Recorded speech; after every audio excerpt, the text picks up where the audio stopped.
walls. I thought by now they'd fall, but you have never failed me yet.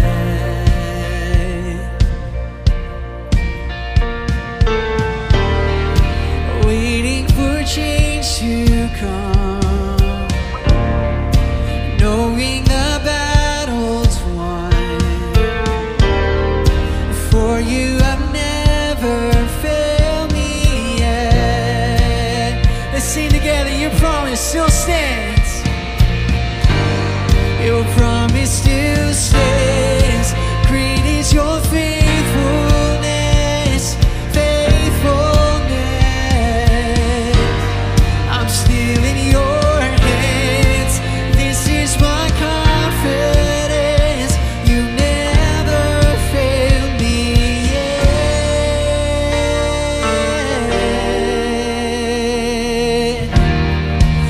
I know the night won't last, and your word will come to pass.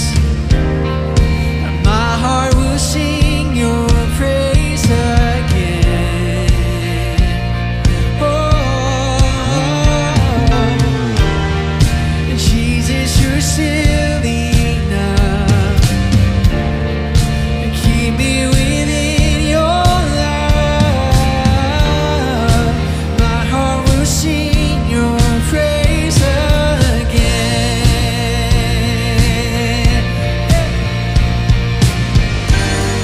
Your promise still stands.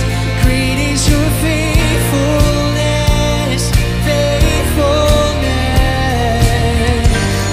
I'm still in your hands. This is my confidence.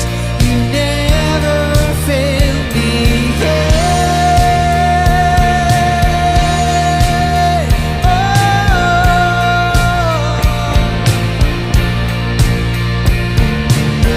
I've seen you move. You move the mountains, and I believe I'll see you do it again. You made a way where there was no way, and I believe I'll see you do it again. I've seen you move. You move the mountains, and I believe I'll see you do it again. You made a way where there was no way, and I believe I'll see you do it. Come on. Your promise still stands. Great is your faithfulness, faithfulness. I'm still in your hands. This is my confidence. You never fail. Your promise still stands. Great is your faithfulness, faithfulness. I'm still in your hands. This is my confidence. You never fail me yet.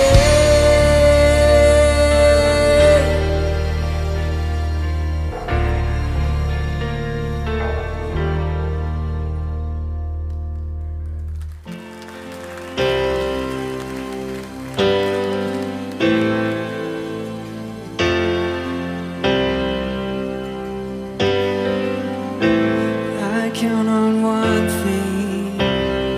The same God that never fails will not fail me now. You won't fail me now in the waiting.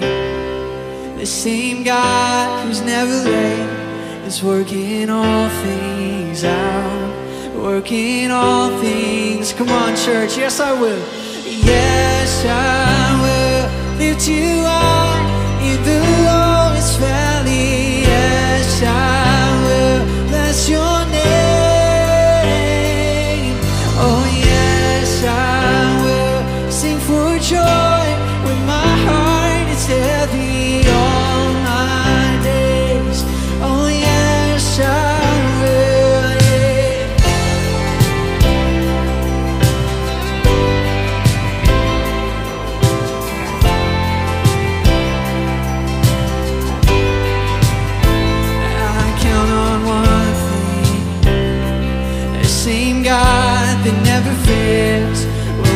fail me now. You won't fail me now in the waiting. The same God, He's never late, is working all things out, working all things out. Oh yes, I will lift you high in the lowest valley. Yes, I will bless your name. Oh yes, I will sing for joy when my heart is heavy all my days. Oh yes, I will for all my days. Oh yes, I will not choose to praise, to glorify the name of all names. And nothing can stand against, not choose to praise, to glorify the name of all names. And nothing can stand, let's sing together. Not choose to praise, hey, to glorify the name of all names. Hey, and nothing can stand against, not choose to praise, to glorify the name of all names. And nothing can stand against. Oh yes, I will lift you high in the lowest valley. Yes, I will bless your name. Oh yes, I will sing for joy when my heart is heavy all my days. Oh yes, I will for all my days. Yes, I will for all my days. Yes, I will.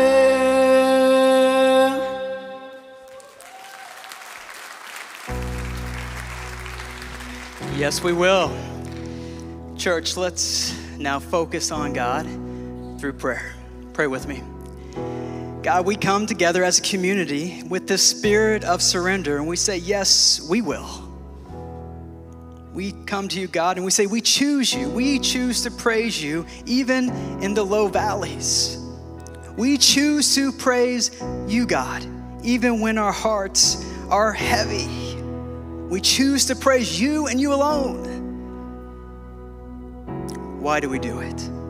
It's because you promise you will not leave us or forsake us. You promise that you are a faithful God, that you will never abandon us. So we give our trust to you. We claim you to be faithful. Now we pray, God, you continue to move in power in our midst, both here and online. We pray that we hear you, Lord. And we pray, God, in a few minutes when that word is preached, it is poured into our hearts, into our minds, so that, God, when we leave this place, we may truly be different people, people who are closer to you and to your purposes for us in this world. We love you, God, and we lift this up to you through Jesus. Amen. Well, welcome to Christ Church. We're so glad you're joining us for worship. My name is Reverend Mike. Here at Christ Church, we exist to connect people with Jesus Christ, and that's our prayer for you today. You may be seated. Now, in just a moment, we're going to collect God's tithes and our offerings. If you're online, you can hit the give link right now to be able to do that. If you give non-electronically, we have bowls at the front of the sanctuary, in the back, and in the chapel. We're going to do that during the next song. A couple things I want to share with you. First, have you been wanting to learn more about Christ Church? Well, today at 4 o'clock, we will have our orientation class. It's kind of like looking under the hood of the Christ Church vehicle. There you'll learn about our mission, our strategy, and our mission. Again, that's at 4 o'clock. And then if you would like to join the Christ Church family, we'll have new membership class at 5 o'clock today. You can join Christ Church today. That's at 4 o'clock, the chapel, and then 5 o'clock in the chapel. We also have an online option today. You can find that on our Facebook page. Just hit the event tab. Next, this is our last Sunday for Fill the Pantry. We've been collecting items for the Fairview Heights Food Pantry. You'll actually be able to bring items here to the church till 1 o'clock in your car. You can just come under the portico. People will take those out of your car. They'll put them in the bin, and we will get all of those to the Fairview Heights Food Pantry as we reach people for Jesus around the corner. Will you pray with me for God's tithes and our offerings? Loving God, we thank you for the generosity of Jesus. We thank you that it's in our midst through this community as well. Will you bless the gift? Will you bless the giver? God, we thank you. We thank you and we hold on to you, God. And the reason we do that is because we know you are holding on to us forever. We love you. We pray this through the Christ. Amen. You may bring your tithes and offerings up during this next song.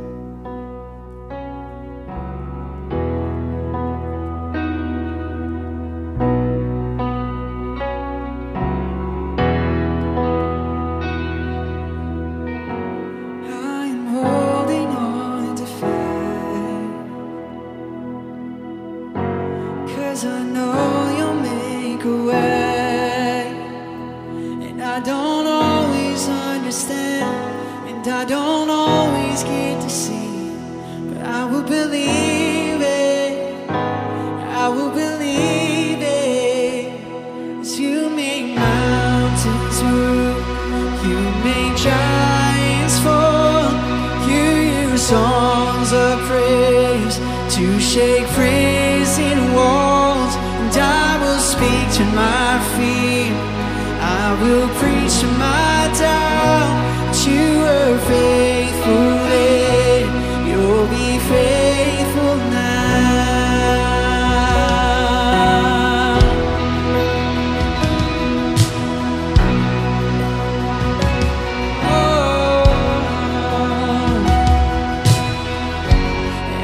Standing on your word, I'm calling heaven down to earth, and you will fight my enemies, and this will end in victory, and I will believe it, yes I will believe it, 'cause you make mountains move, you make giants fall. Songs of praise to shake prison walls, and I will speak to my fear. I will preach to my doubt. You were faithful then, you'll be faithful now. Yeah, you were faithful then, you'll be faithful now. And I know that you never fail. Yes, I know that you never will. No, and I know that you never fail.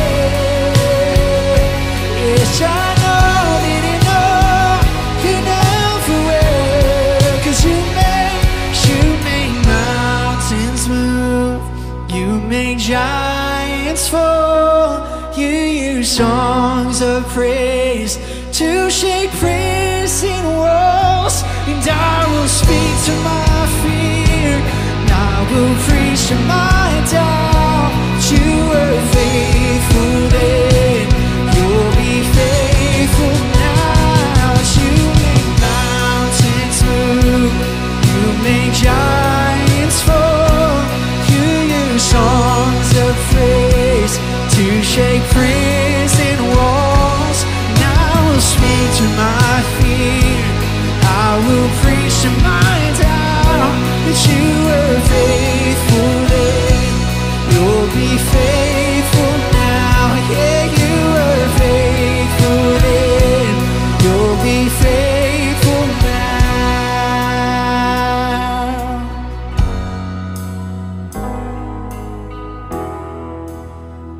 Church, our scripture reading today comes from Nehemiah chapter 1, verse 11.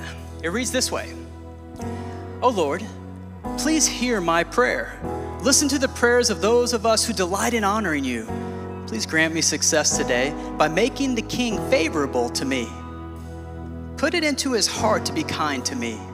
In those days, I was the king's cupbearer, the word of God, for you, the people of God. Well, as Reverend Shane prepares to come up here and bring us the word, take a moment and give each other a socially distant greeting.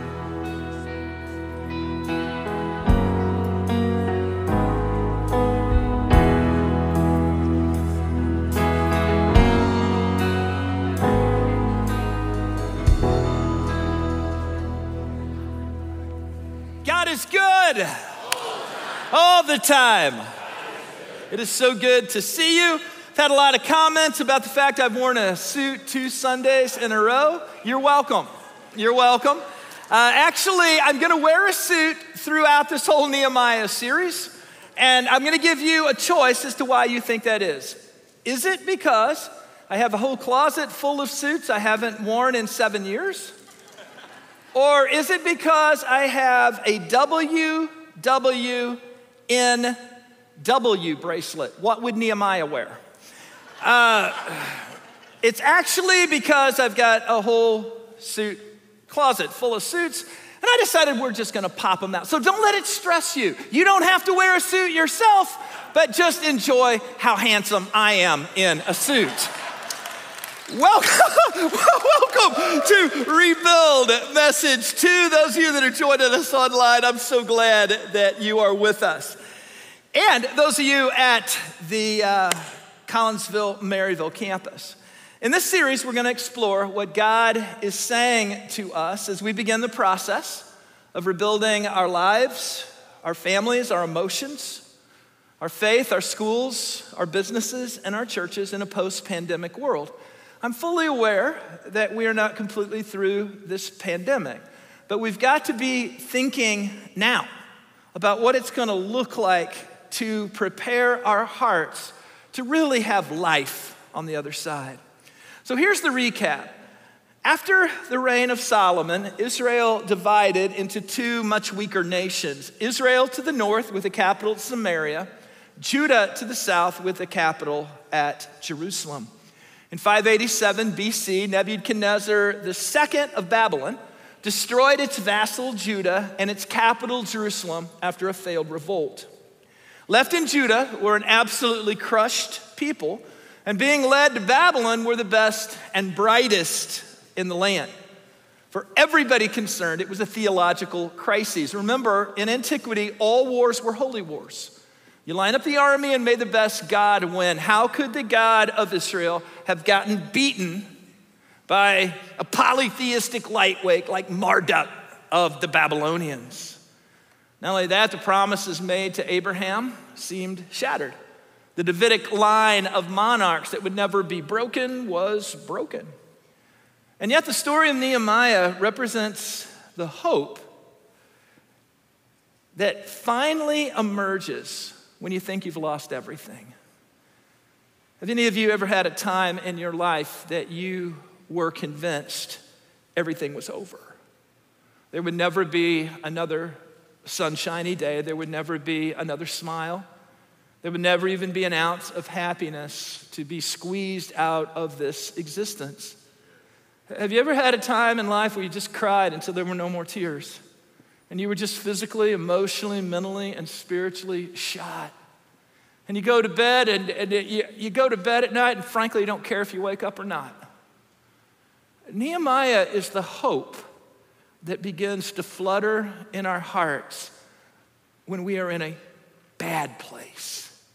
It's the hope that begins to move, and something inside of us says, you know what? Maybe there is life on the other side of this.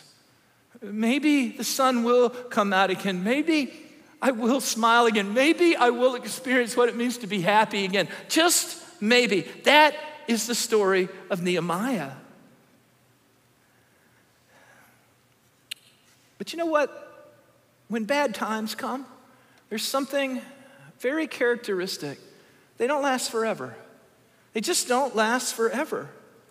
When the Babylonians fell to the Persians in 539 BC, Israel, Judah, suddenly found they had much more sympathetic regimes they were serving. Simply put, the Persians were very empathetic to the idea of rebuilding Jerusalem, not because they believed in the God of Israel, but because the Egyptians were starting to get strong and they wanted a buffer fort in between them and the Egyptians. But it's made sense. You see, when God moves, God can move a lot of people to do God's stuff for a lot of different reasons. And things begin to move. And then in the winter of 445 BC, we meet a man named Nehemiah. 3 or 4 generations before Nehemiah, in the same Persian city of Susa, there was the story of a Jewish teenage girl named Hadassah. Her name meant myrtle tree in Hebrew, but she was also called by the Persian name of Esther, which means star. Through a tasteless, utterly convoluted, and reasonably depraved Who Wants to Marry a Despot competition that frankly today would probably emerge as the highest rated TV reality show in history, Esther wins it all in the season finale and becomes the wife of the Persian king. And when you finish this part of Esther, you ask yourself, why is this in the Bible? And then you find out. When Esther's uncle Mordecai discovers a conspiracy to inflict genocide upon the Persian Jewish community, he informs his niece, who is now the queen of Persia. And Mordecai exhorts Esther to risk her life and her position to save her people. And in doing so, offers one of the truly riveting lines of the whole Bible. For such a time as this, you were born. He's saying, Hadassah, congratulations on all your success. But I want you to open your heart and ask yourself, is it possible that God gave you this success so that you could leverage it into significance? Is it possible? Esther acts with great courage. She saves her people.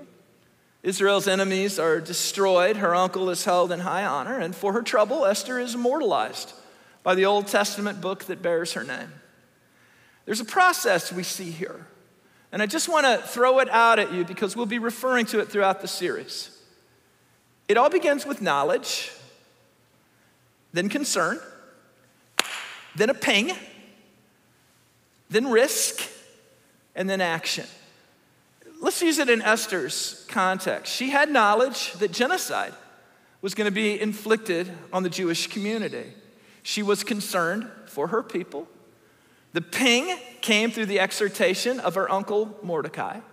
She risked everything, and she completed an action. Now, once you complete the action, the rest is up to God. We don't live with guarantees. You never know how things are going to turn out. The rest is up to God. You know, Esther was wildly successful in her world, but she is not remembered because she was successful. There were lots of Mesopotamian superpower monarchs. The Assyrians, the Babylonians, the Persians, they all had a bunch of them. And I bet you can't name any of their queens. They were all incredibly successful. And history has forgotten every single one of them except Esther. And Esther is not remembered because she was successful. Esther is remembered because she was significant. You see, success will not fulfill your human need for purpose. And it's not that it doesn't want to, it's that it can't. Don't get me wrong, there's nothing wrong with success unless you think it will be synonymous with significance. It simply won't. Success is winning a game someone else invented. Significance is living the life for which you were created. Success will never offer you a for such a time as this God moment. And frankly, all the rewards of success will die with you. I always think about that. I remember when I first moved here, you guys, does anybody, we weren't able to have one this year. Anybody remember the United Methodist rummage sales? The Methodist women rummage sales. People bring their stuff in, right? And then we sell it, and then the Methodist women gave it all to missions. Awesome. Great idea. I love it. Costs us nothing. We raise money. We give it all away. I love everything about it. What's really interesting is to see some of the stuff that people bring. Because some of the stuff that people bring is what you would figure, but some of the stuff that people bring are things that make you think. You know, every now and then I'll go somewhere and I'll see someone's a frame that maybe once had somebody's college degree in it, or their master's diploma, or their PhD. Maybe those things that you bring to the rummage sale just didn't become important anymore after you died. I think about all the things in my life, all the things that were so important at the time, you know, all the shiny plastic trophies and all the things that you frame and all of those things. And when I'm gone someday, do you realize my family's gonna sit around and think, what do we do with all this junk?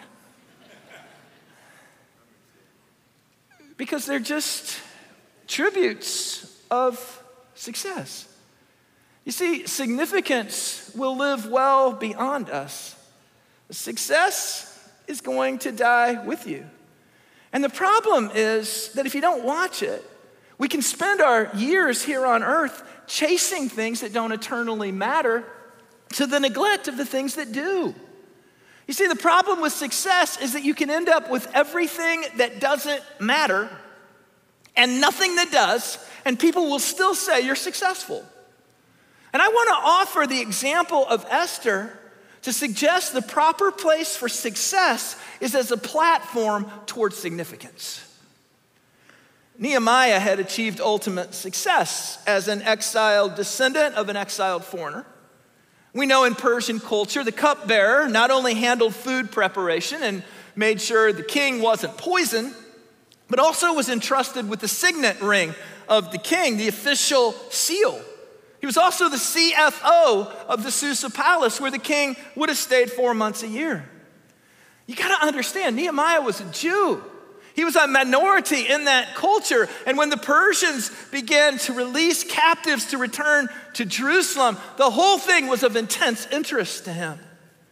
And when he received a credible report that we discussed last week, that the rebuilding efforts of Zerubbabel and the priest Ezra had been crushed, a ping begins to emerge. And the ping is very, very simple. The ping is to leverage his success toward significance. And before he springs to action, he falls to his knees. May I just suggest something to you as a pastor? Before you spring to action, fall to your knees. Before you spring to action, fall to your knees. You know, there's nothing I hate more than simplistic, pithy Facebook plaque religious answers to the really hard questions of life. Do you guys know what I'm talking about? You know, it's really easy to say to someone who's just watched their entire world explode, just take it to the Lord. Or God won't give you more than you could handle, or heaven needed another angel. And then you just head to lunch. When difficult and overwhelming times threaten to crush us, we don't want to hear pithy sayings. We may not even yet be ready to pray, much less act. For Nehemiah, mourning was a prelude to prayer, and prayer was a prelude to action. And the contents of his prayer were the facts that he received about Jerusalem. Nehemiah is a man of decisive action, but he's smart enough to know that you gotta mourn until you can pray, and you gotta pray until God shows you what to do. Nehemiah's prayer takes him beyond the rhetoric of faith and leads him to ask three big questions that we all have to ask when our world is blowing up. Number one, who is God? Number two, who am I? And number three, what business do the two of us have with each other? Verse 5, great and awesome God. This is the prayer. Great and awesome God who keeps covenant with those who love him and keeps his commandments. Reminding ourselves of just how big, how great, and how awesome, and how powerful our God is the best place in the world to begin a prayer. The fall of Judah and the exile was in no way God breaking his promises to his people. It was a result of the people breaking their promise to God. God didn't do this to Israel. Israel did this to themselves. And it didn't happen without warning. God had sent prophet and prophet after prophet to warn the people. This happened after multiple warnings. You see, my friends, true prayer always begins with embracing the power of God and then taking responsibility for our own lives. If you don't believe anything is your fault, you will never get any better. The only three things about Nehemiah that he's absolutely certain upon are things are a mess in Jerusalem, his heart is torn in two, and God is faithful. And sometimes that's all you got. It's not all you want, it's just all you got. Verse 6, both my people, me and my family have sinned against you. My goodness, do I love this. Do you guys, was anybody other than me taught to pray using the old ACTS method? Adoration, confession, thanksgiving, supplication, or adore, confess, thanks, supply. This is really a prayer that's built like that. It begins with adoration. How great is our God? And then it moves right into confession. Once properly positioned before God, which is you are God and I am not, and saturated with the presence of God, we will always be brought face to face with our own sinfulness. Nehemiah is brought face to face with his own sinfulness. This is gonna happen every single time. Do you remember the story of Peter? He's out fishing, he's caught nothing. He runs into Jesus. Jesus says, throws the net in the water. Peter throws the net in the water and they catch so many fish, it nearly capsizes the boat and it starts to tear the net. What does Peter say to Jesus? Does Peter say, can you fish or what? No. Peter says, get away from me, I'm a sinful man. If the constant antagonist in my prayer life is them and they have sinned, there's very little that's gonna change in me.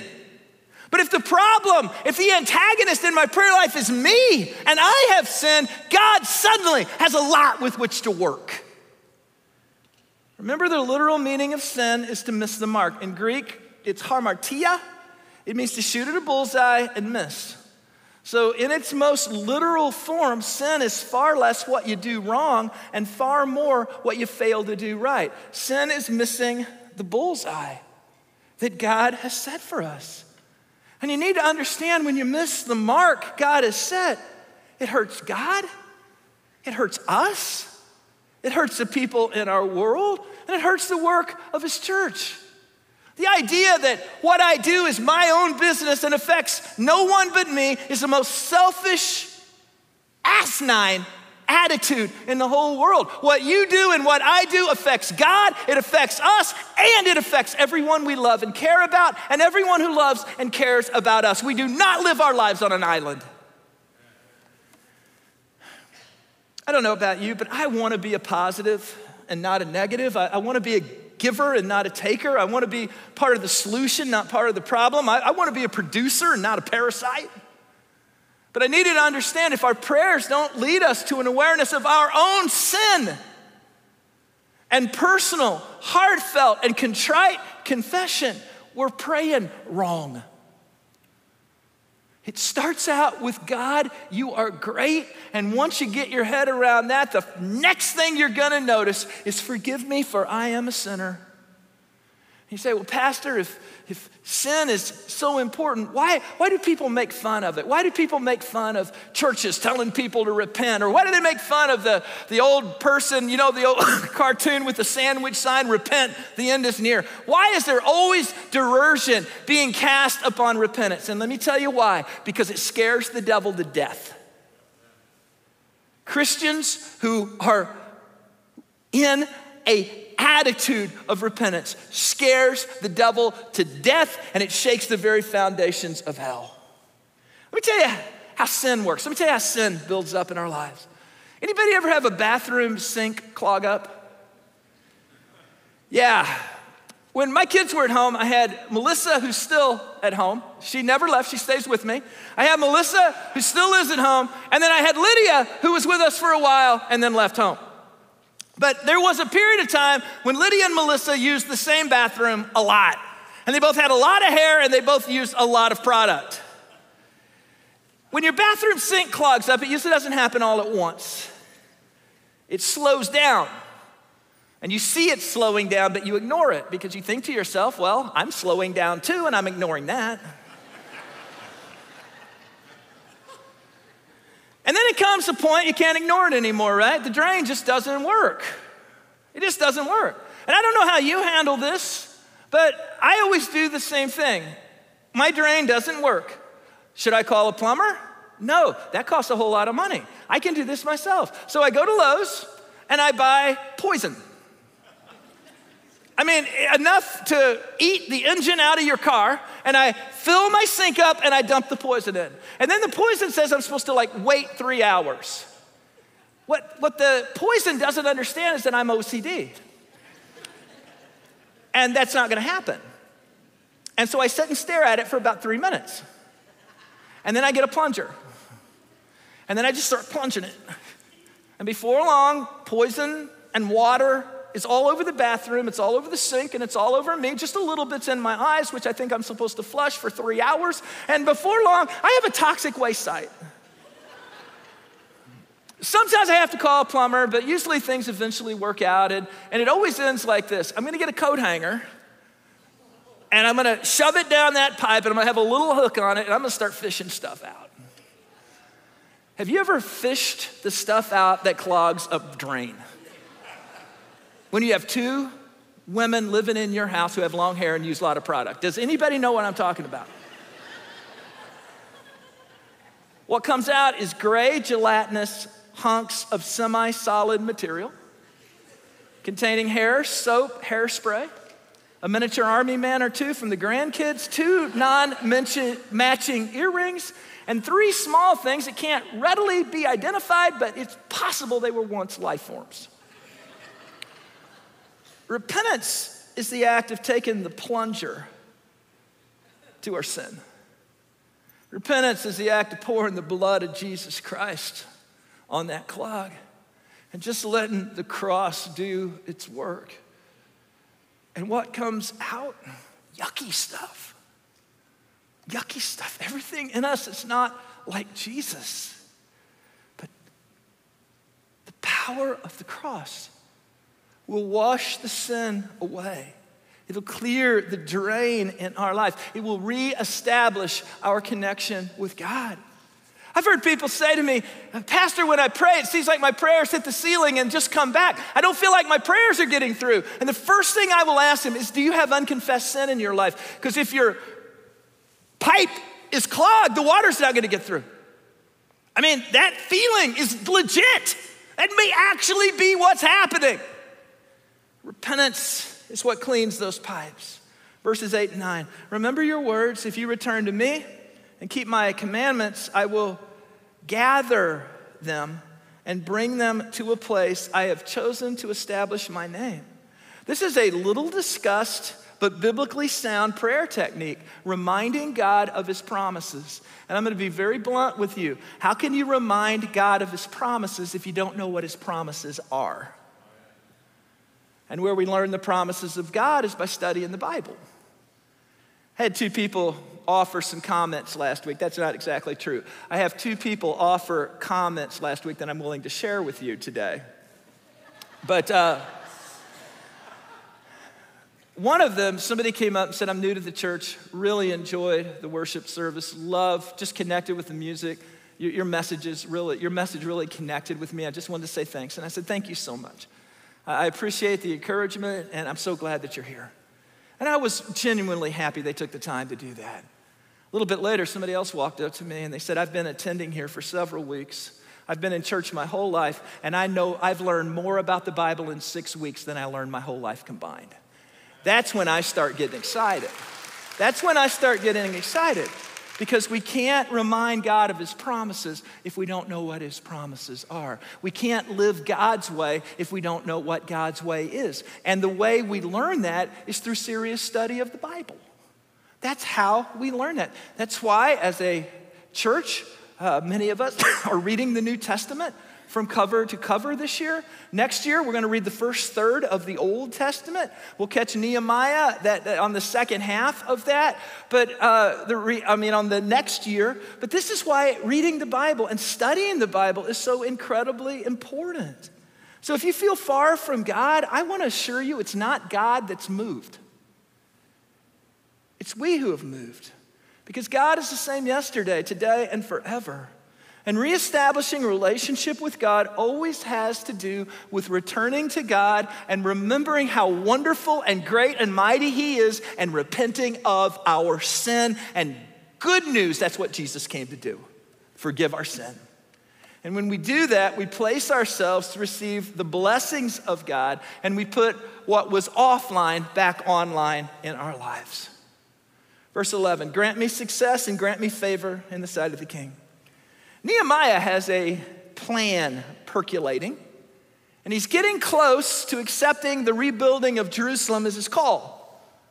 But there's one thing that stands between him and that rebuild, the favor of the king. So he is getting ready to put into play that formula that Esther, who lived in that same palace, put into play so long ago. He knows things are bad in Jerusalem. He is concerned. He has felt a ping from God. He is going to make a huge risk to put that plan into action. And once he does, the rest will be up to God. There's no guarantees. Nehemiah is about to leverage every ounce of success he has achieved by asking to be deployed to Jerusalem to continue the failed work of Zerubbabel and Ezra. Through fact-finding, mourning, and prayer, he is now ready to embrace a call. My friends, we're not ready to embrace a call until we have moved through the process of mourning and prayer. Just watch the news. I don't know about you, but when I watch the news, it seems like so many things in this nation are just designed to break your heart right now. It just breaks my heart. And you know what? Every time I watch the news, it's sort of like a long list of things that are going to break my heart. And sometimes when your heart gets broken, you don't need pithy placards. And you don't need people to give you these trite religious things. You see, when you're mourning and when you're really hurting, you need people who love you enough to give you the space to mourn.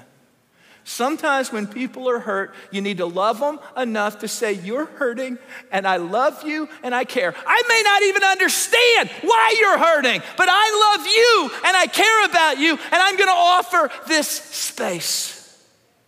Sometimes you just gotta let people mourn. But we don't do that. We wanna set them straight. We wanna say, well, if you just knew this or if you just knew that. No, what they know is that their heart's broken. And they need to mourn. And we need to love them and care about them until they can turn the mourning into a prayer. You see, when you turn that mourning into a prayer, start to get somewhere. And then that prayer will eventually turn into a ping. Now, all of a sudden, you're going to be doing something about it. I want to suggest to you, our pings are often directly related to what breaks our heart. You and I could look at 10 separate disturbing things. And what breaks your heart may be different than what breaks my heart. And what breaks someone else's heart might be different than what broke both of our hearts. It's not important that we all have the exact same pings. What's important is that we are listening for the voice of God, and when God asks us to do something, that we do it. So we mourn, we pray, and then we act. Nehemiah is getting ready to leverage every ounce of success he has achieved in his whole life. And I guarantee you, in the discontinuity of that moment, because the king had the power to put him to death on the spot just because he looked like he was in a bad mood. Nehemiah has a lot of anxiety. He's radiating at a high frequency inside. He is in pain, he is in prayer, and he is getting ready to make an incredible risk. And I guarantee you the words of Mordecai were ringing through his ears and ringing through that palace. Perhaps for such a time as this you were born. And he concludes by saying, in those days I was the king's cupbearer. I have found that the call of God seldom comes as a clear and comprehensive directive. I've talked to so many people, they said, I think I might have a call, I think I might have a ping. And I say, well, what are you really waiting on? They say, well, just kind of a burning bush moment. I said, do you realize in the whole history of humanity, the burning bush has happened once. Once, in Egypt, with Moses, there was a bush on fire, but not consumed, and it talked, and it happened to speak a language Moses understood. That's probably not gonna happen for you. For people like you and me, we're probably just gonna have to learn to hear pings. And realize that mourning turns into prayer, prayer turns into pings, and pings turn into risk, and risk turns into action, and once you act, the rest is up to God. More often, God's call has to do with being obedient to the little things that we often don't even understand that God asks us to do. So I just want to ask a question. What breaks your heart right now? And if you're mourning, I just want to encourage you. Mourn, but begin the process of taking that into prayer. If you know people that are hurting, would you just let them hurt? And would you just tell them you love them and you care about them? And when they're ready to pray, would you just pray with them? And let that prayer turn into that ping. What is God calling you? It's not my role to tell you what God is calling you to do, but it is my role to tell you.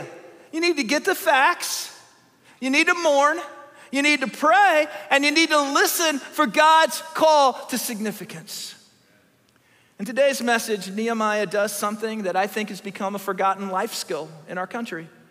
He finds holy space between impulse and action. I'm gonna say that one more time. Nehemiah finds holy space between impulse and action.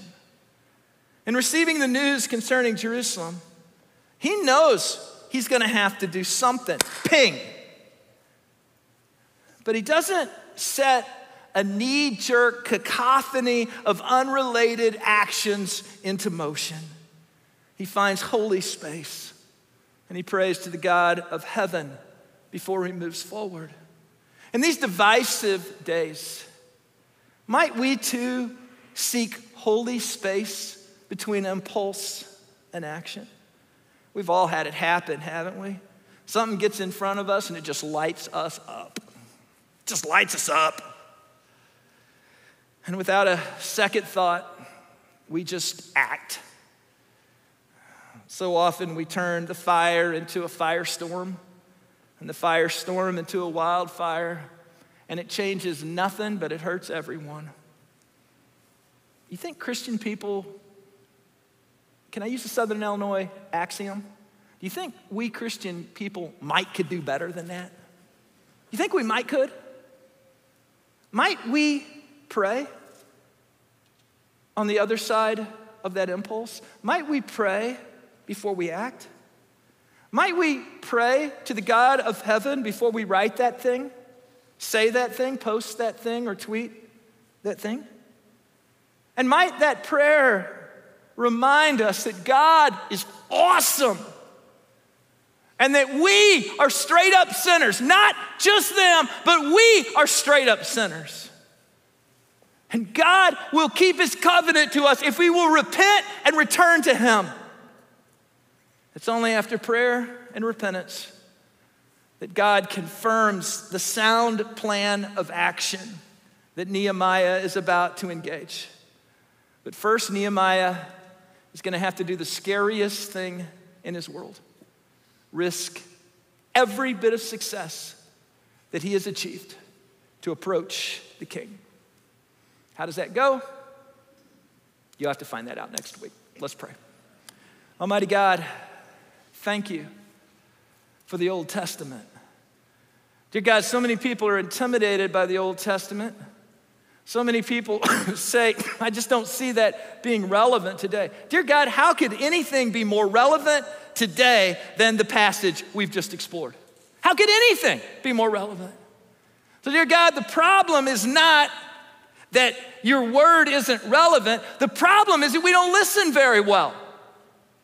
So would you give us ears to hear what you would say to us on this day? And dear God, I want to especially pray for those in this house who are mourning right now.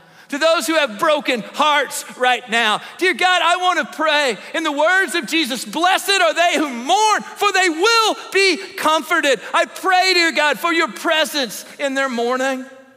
And for those of us who love people who are hurting, give us the grace simply to hurt with them. And may that mourning become a prayer that embraces that you are more than able to do anything, above anything we could ever hope or ask. You are more than able, dear God. So what are you waiting on? You're waiting on your church to repent. You're waiting on your church to embrace your will and your call. Lord, you're not waiting on all those people out there. You're waiting on us. So, dear God, we declare you to be great and mighty. We repent of our sin. We ask you to forgive us. And we pray, dear God, we remind you of your covenant that if we will humble ourselves and pray, you will hear from heaven. You'll hear our prayers and you will heal our land. Dear God, drive your people to our knees that you may be unleashed to do your work in our midst. And we pray it in Jesus' strong name. Amen.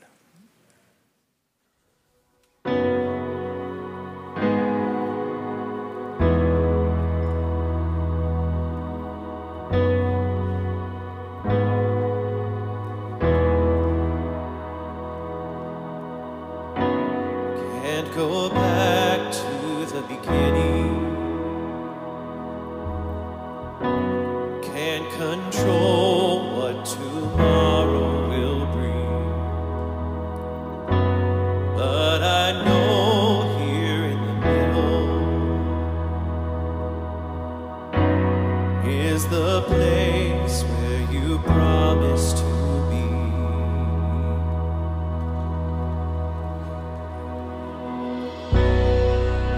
Not enough unless you come. Will you meet me here again? 'Cause all I want is all you are. Will you meet me here again?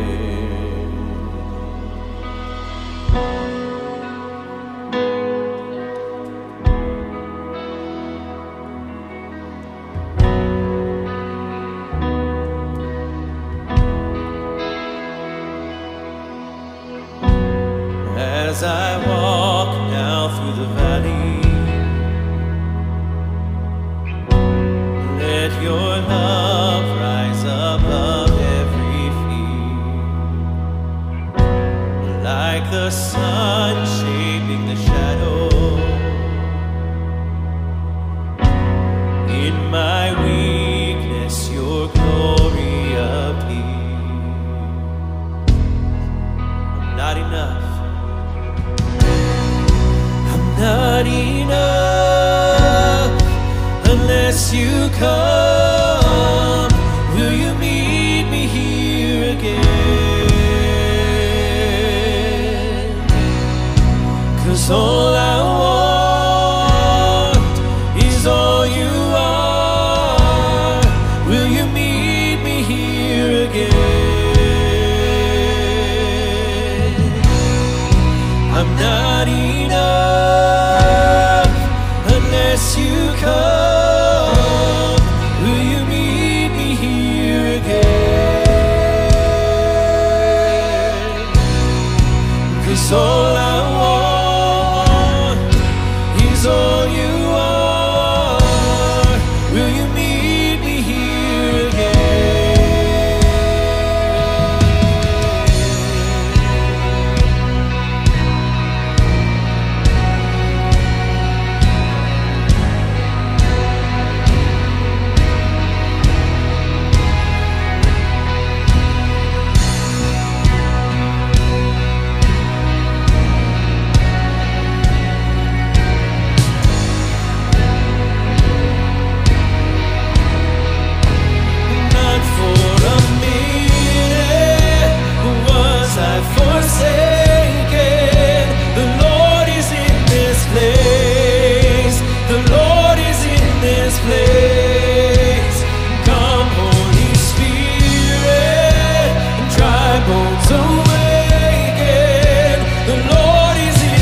meet me here again? 'Cause all I want is all you want. Will you meet me here again? The Lord is definitely in this place this morning. We're so glad you joined us here. Go in peace and know the Lord goes with you.